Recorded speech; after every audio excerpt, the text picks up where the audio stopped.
Morning mga kaagri! Aniya kita karon sa barangay sa Mangyaw, lungsod sa Asturias, probinsya sa Sugbo para ipahigayon ang atong 2-day package of technology training on cacao production para sa atong mga cacao growers sa maong lungsod. Tara mga kaagri, uban niyo kon ninyo og atong sayran.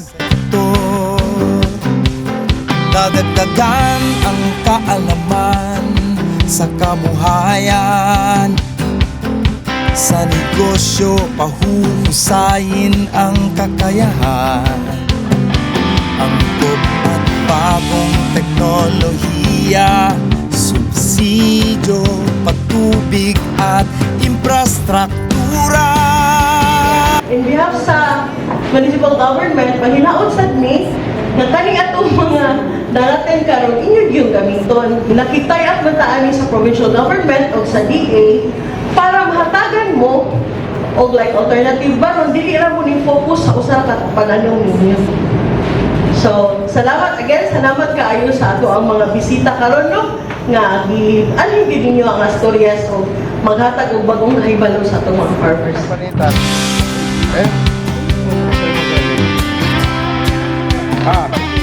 Saka nga dito mo! Benta ng bagong pananaw. Saan may ato ang ilaptag? Sa produksyon, malakas ang kooperasyon.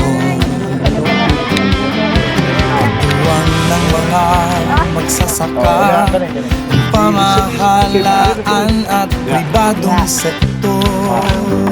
Dadagdagan ang kaalaman sa kabuhayan. Sa negosyo, pahuhusayin ang kakayahan. Angkop at bagong teknolohiya, subsidyo, patubig at infrastruktura.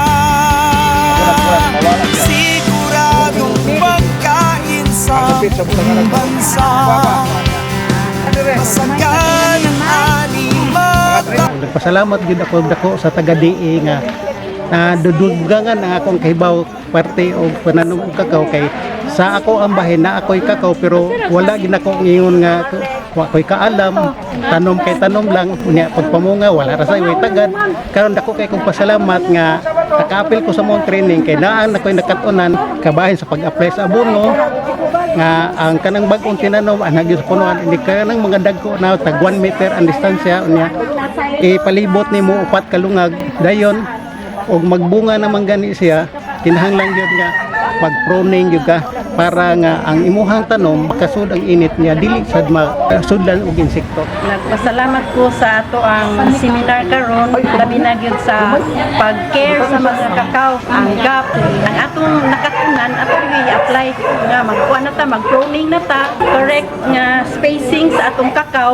aron siya mag-produce og maayong bunga katong iyahang mga needs sa atong kakao ma-enhance na nato kay daghan na matag nakatunan dili lang kay ang among nakatunan spraying ra gyud mas maayo gid ang dredge ato rutong bisbisan dayon ang correct nga pag-fertilize 1 meter gikan sa punuan adto ta dito mag-fertilize nalipay kayo ko sa taga-DA nga daghan jud nakatunan nga ang akong kakao ako na sa atong pabayaan karon human sa atong seminar murag excited na ko nga ma-apply na ko kung nakampuan dito sa kakawan.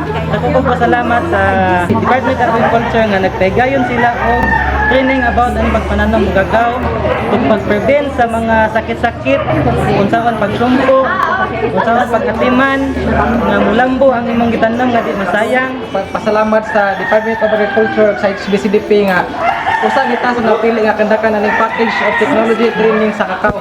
Manginaot mi sa LGU nga i-apply sa mga farmers ang ilang mga nakatunan nga training. Aga salamat. Gani, ito man yan. Ito ba siya? Benta ng bagong pananaw.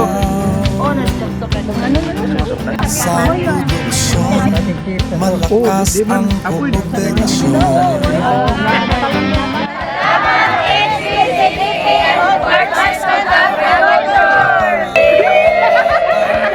Kini ang inyong Agri-Patroller, Darwin Canyabral. Daghang salamat ug maayong adlaw.